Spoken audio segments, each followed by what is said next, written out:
Hello again, everybody. This is Mr. Everything. I'm coming at you with another Wargaming and miniature video.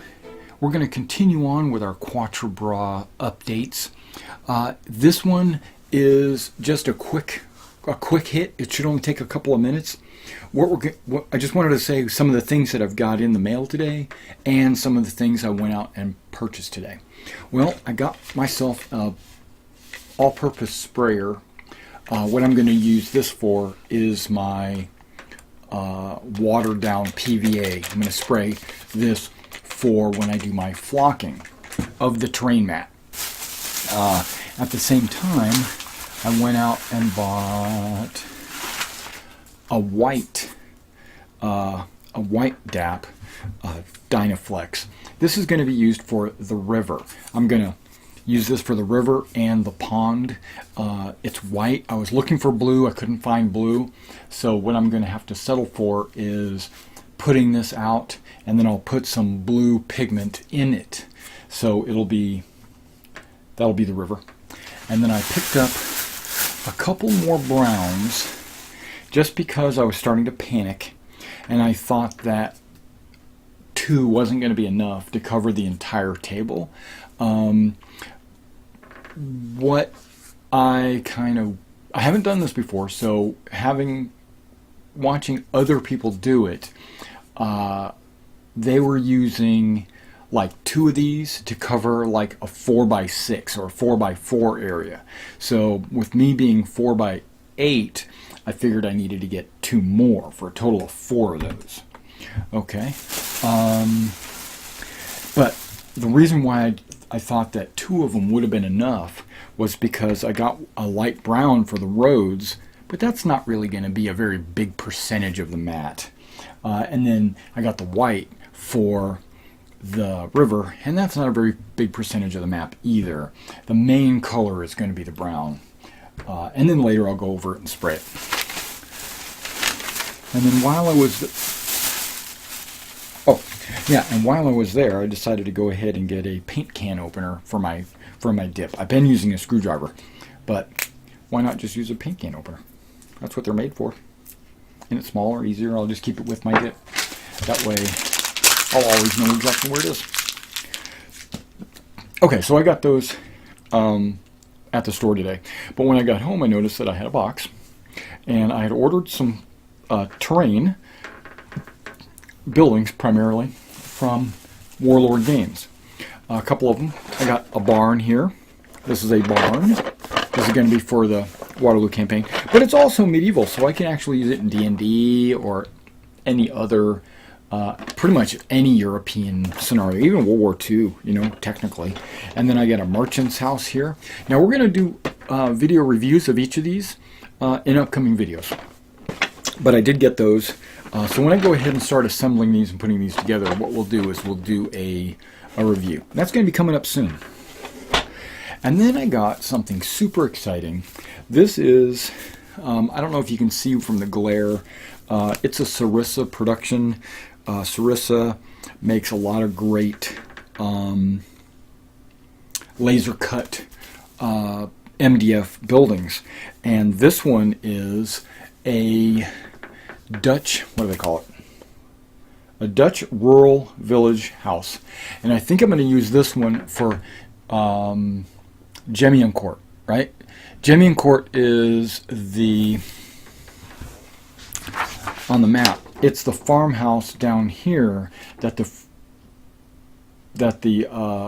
French attack is going to be coming up this way from Quatre to. So I think I'm going to use this building down here. It just depends. We'll figure it out.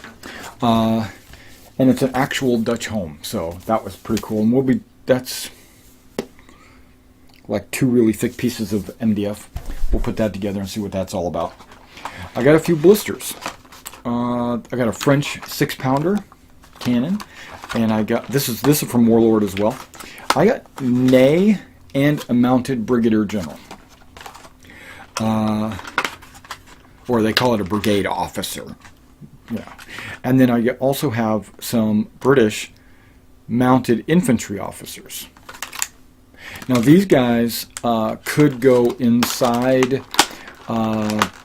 units, as like leaders, like mounted leaders on infantry stands in the unit, or they could be, what I plan to use them for are brigade commanders and division commanders and things like that. Brigade commanders primarily. All the division commanders are named models that I purchased. That's on the way from like Perry or whoever. Okay, but I noticed that Warlord actually sells Perry models as well. So I went ahead and bought some Perry models from Warlord because I wanted a variety of models. I didn't want the same old in my units. I wanted to have a little mixture, right? So I've got the models that came out of the Waterloo, the ones, all the trench coats, and I'm going to intermix these guys that don't have trench coats in the unit. So I'm going to like flesh out the units with these guys, because that way everybody's not exactly the same pose, you know. There's 42 models in this French unit.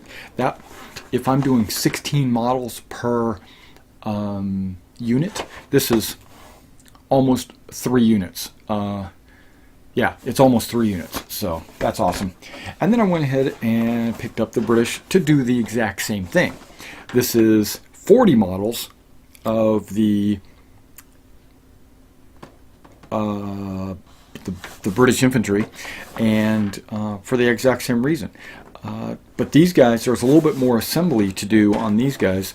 You got to glue their arms together. I don't know about the French. I heard the French, you don't really have to do that. Yeah, it looks like there's 2 command stands in this, and when I get ready, I'll actually do a review of these once I get ready to start working with these. So that's another video. All right, so just to touch up, I haven't touched the map because D&D's tomorrow, and after the D&D game, we're going to start applying the roads and the rivers, and then the flock the following day, and we'll see what we can do in the next 3 days for the mat. And then I got 3 more buildings.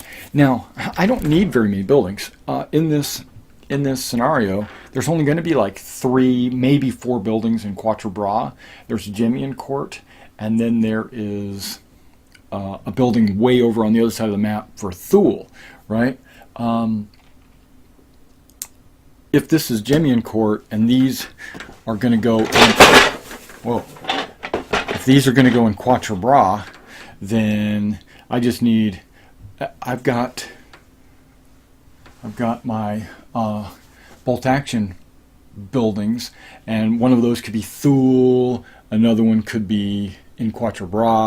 I might have to make another building. We'll see, because I don't know what the size buildings that I'm going to need. I even have that farm from the American War of Independence, but that could be a building somewhere. That's a Wargame Authority, or is it Terrain Authority? Oh, Miniature Building Authority. There it is. And I'll do a review on that building as well. So, if I have to make a building, I will. Bridges. Okay, bridges. That's a good thing to talk about. I have a bridge that I'm very fond of. Yeah, that's this bridge right here. This is a Miniature Building Authority bridge. It's going to be the Quatre bridge that goes right next to Jemian Court. I was noticing that it's still not wide enough for these models. Like this model would sit on top of the bridge. It wouldn't even, it doesn't fit in between that. So maybe the bridge needs to be a little bit wider, but infantry and cavalry and single file will go over this no problem. It's only the cannons that are a little extra wide, and the limbers probably. All right, guys. Well, so what that basically means is I'm going to have to build another bridge over by Thule. So that one can be, I can make a bridge in one day, so that won't be a problem. All right, guys. Well, thanks for coming out and checking out this video, and look forward to some of these unboxing reviews, or the miniature reviews, building reviews, and the assemblies of all those coming up real soon. And the update, I might film a little bit after the D&D game when I'm doing working on the terrain board that night. All right, guys. See you tomorrow night.